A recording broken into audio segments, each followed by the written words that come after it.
gearbox actually kicks down. And yeah, if I try the acceleration now,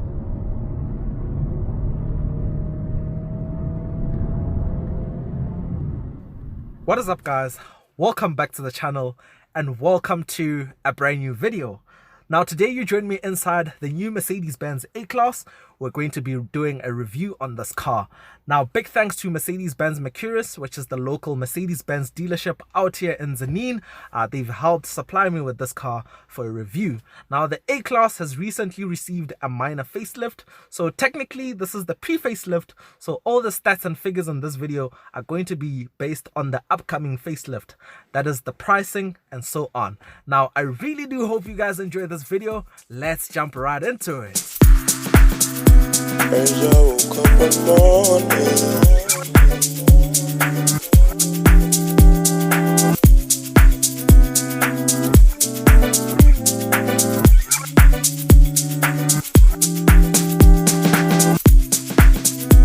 as I woke up one morning.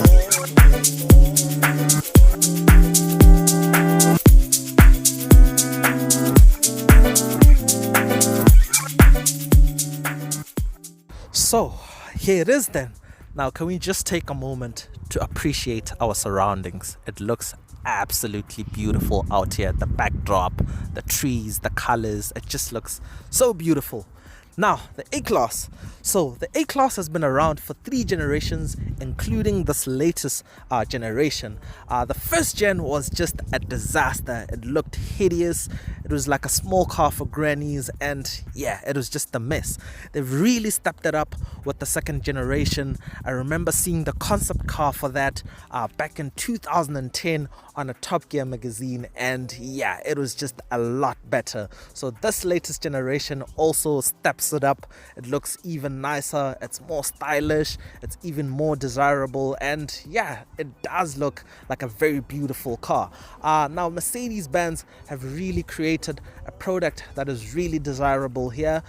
This was, and it still is, the cheapest way into the Mercedes-Benz brand, but it still offers all the essence of the Mercedes-Benz brand. It still feels like a Mercedes. Now let's kick off this video with the design. So back when this car came out, which is around 2018/2019, it introduced a new design language that we even went on to see in later higher up model in the Mercedes-Benz fleet. Now that is this new style with the narrow headlights. We also later on saw the same design in the likes of the CLS and so on. So it gives off this kind of shark look, kind of mean, aggressive styling that is also complemented with this new style grille, which is A-shaped.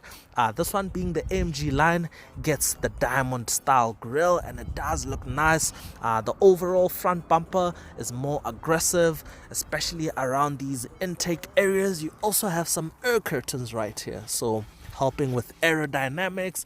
This lower section with a kind of front splitter in chrome, it does look really nice. If I step back a little bit, you get that AMG mean look, but otherwise the body panels are quite smooth. Normally on AMG lines you get the power domes, which are some aggressive lines on the bonnet. This one doesn't have them for some reason, but yeah, it makes for a more smooth design on the body lines. Coming round to the side, the AMG line comes standard with 18-inch wheels. This one has the upgraded 19-inch rims. They do look nice. They're multi-spoke. They also have an AMG badge right there, which is very nice. So the side profile, again, still very much A-Class, still looks very nice, still looks similar in terms of silhouette compared to the second generation, or the previous model rather. But on the AMG line you get this aggressive piece which protrudes out the body line, and yeah, it gives you that more stance,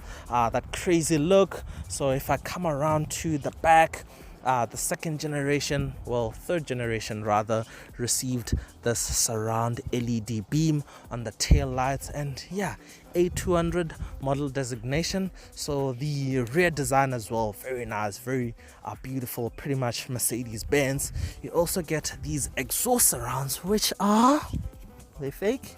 Yep, they're pretty much fake. No idea why Mercedes-Benz does that, but hey, it is what it is. You get a rear diffuser and it just looks nice. There's also this nice chrome strip, which, yeah, it adds on to the look. Let's actually check out the interior. So, the interior of the A-Class. I think, yeah, the wow factor in here is just next level. It's really incredible, and for me personally, I think this interior is just leading in its class. For one, this digital display, which is just seamless. On the left hand side, that's your infotainment system. On the right hand side, that's all your driver information. All the air vents right here with like this airplane engine style design. It just looks really cool, especially at night with the ambient lighting where it lights up also there in the air vents. It's just really nice. You do get this gloss black here, although it is prone to scratching. I don't think it's the best material for interior because, yeah, scratches, fingerprints, but it does look nice nonetheless. Now also the seats that I'm sitting in, they're just very nice. They're sporty, they're very comfortable. Now these are part of the AMG pack, so these are the sports seats, and I do like how the center section has Alcantara or Dynamica in Mercedes terms, so they do look nice. They also have some red stitching, and yeah, it's just insane. Now I'm gonna put on the car for a bit so we can run down through some of the features in here. Now we're gonna start with the driver information screen. So on the steering wheel on the right side, you have controls that control the driver screen. So you do have this touchpad kind of BlackBerry style. Do you guys remember BlackBerry? So there's a kind of BlackBerry style touchpad here, which you can use to scroll through some of the information here. And yeah, for one, you can change the displays. Currently I have the classic style display. Now if I scroll over to the display menu, you can change over to sport, and yeah, you get a more sporty kind of look. You can also change to a more minimalistic design. You also have some cruise control music, something we don't want. You also have your cruise control buttons and settings also on the right hand side. Now on the left side, you get controls that control the infotainment screen, so you can click the main menu button and you can just scroll through everything and just check how everything works. So the beauty of all of this is that you can control these screens using these buttons, also the control buttons down here in the center console, but it's also touchscreen, so you can touch. And yeah, the resolution here is just, it's really nice. It's very crisp. Everything just looks phenomenal. I think this is one of the best infotainment systems currently in the car industry because of the layout as well. It's very easy to navigate. Like, you don't get confused at all here. You can easily see and find what you're looking for. So you can get into the comfort ambient lighting settings, and you have a choice of 64 different colors. Your blues, your pinks, your purples, your reds, your yellows, everything is here. And man, at night the drama in here is just next level with the ambient lighting. I think that's one of the coolest features in here. So if I go back to the main menu, you can also go to an info display where you can display your engine figures. You can see how much power and torque you're using. Normally these kind of features are reserved for like the AMG models, but hey, you do get it right here in the normal A200. You can also open a menu for your consumption. You see how much fuel your car is consuming. You get live readout figures, which is very cool. There's also an owner's manual inbuilt into the system, which is very cool. You don't have to go through a book and yeah, whatnot. Vehicle settings, if I go back again, you can also see how much gas percentage you're using, including the brake, which is very cool. Now your climate controls are reserved down below the air vents. Now these are physical buttons, which is always very much handy for using while you're driving and so on. So down here you have a couple of interesting buttons. You have a dynamic select, which you use to change different driving modes, which is very cool. You also have a button for the camera system, which also engages the park assist. Now if you're driving in a parking space, the car can scan around the spaces. If it finds a space which is ideal, it can automatically do the steering wheel for you, where you just control the pedals. basically it parks itself. On the right hand side, you get a volume knob or volume control. You also use it as a button for turning on and off the infotainment screen. There's also a navigation button, radio and telephone. There's also this armrest which you can get your hand comfortable when you're using the touchpad. Oh, by the way, the touchpad also has haptic feedback inbuilt into it, so it vibrates to let you know that you just did something, and it feels very nice. The quality is really nice. Let's jump into the back.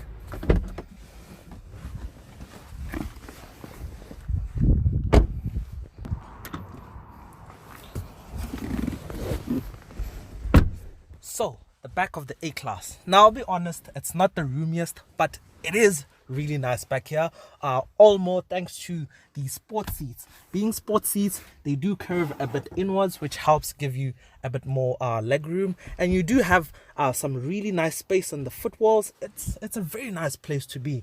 The seats, again, the Alcantara in the middle, just like on the front seats, it is very nice, also with the red stitching. Headroom, there's loads of headroom. I'm about 1.6 meters tall, so I'm not a very tall person, but this is currently in my driving position, and this is the leg room I have. Headspace, like I said, it's really nice.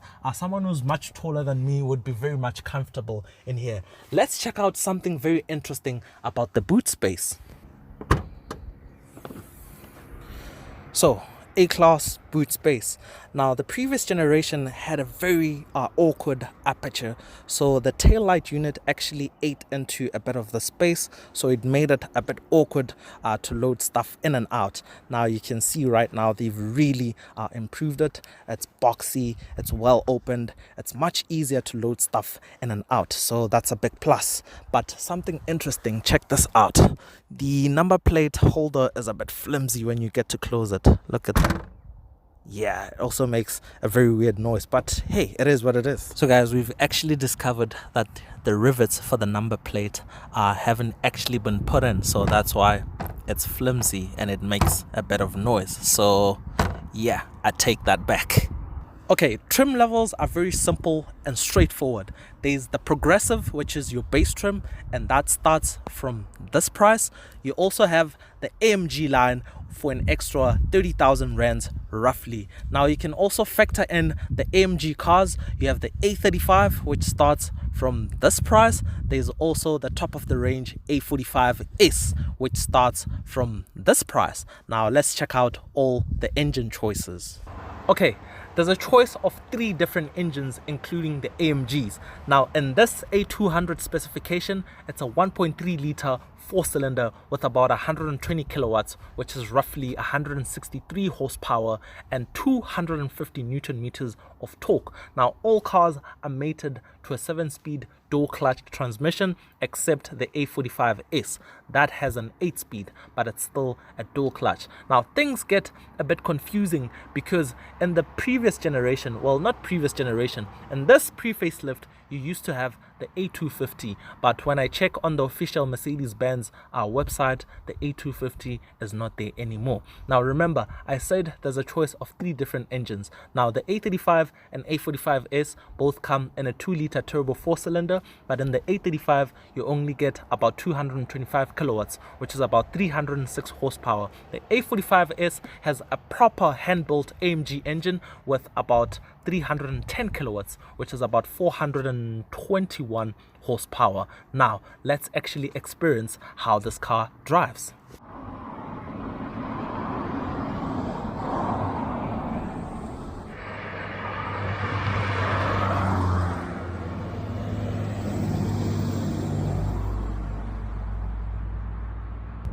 Being inside this cabin just feels really, really special.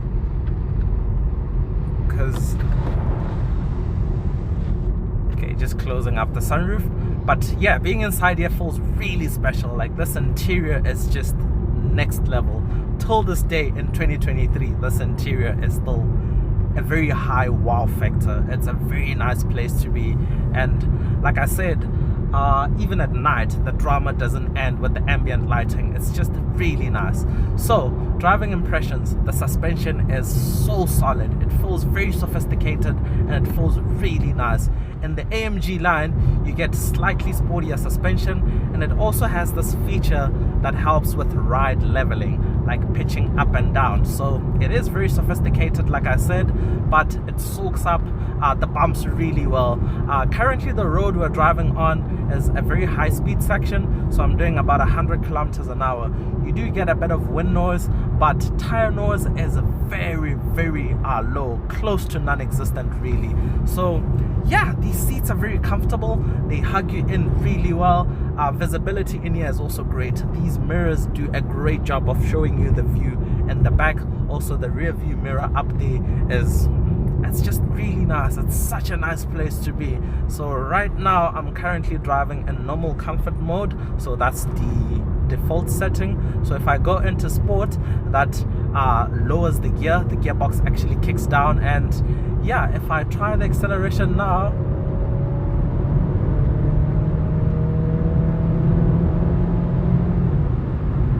it's actually very quick, but also it feels very smooth.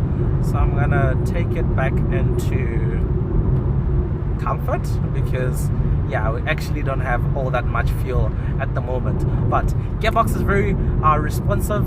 You don't really feel it doing its thing, but you can see the needle on the ref counter doing its thing. It's a dual clutch, like I already said, so it's a very nice gearbox. Like, yeah, I mean, if Mercedes-Benz is your thing, I can't think of many people who don't like Mercedes-Benz, but if Mercedes-Benz is your thing, this car will really impress you. And I think for me personally, in this segment, especially in these normal, I'll call them normal specifications like non-AMG, I think this is literally the best in its class. In terms of interior, in terms of how special it feels, I think I'll rank it up there. Even interior quality, I've reviewed the A3, I've been in a couple of Golfs, even the latest Mark 8, though that was a GTI, but still interior quality and how special it feels in here, it's just next level. I don't think I've actually reviewed the 1 Series, but it was the M135i, so that's M Performance. But in terms of interior, that's really close when it comes to quality. But in terms of how special it feels in here, I think the A-Class just blows all of them away. So yeah, I really do hope you guys enjoyed this review. That's pretty much all I have for you guys today, and until next time, that's cheers from me.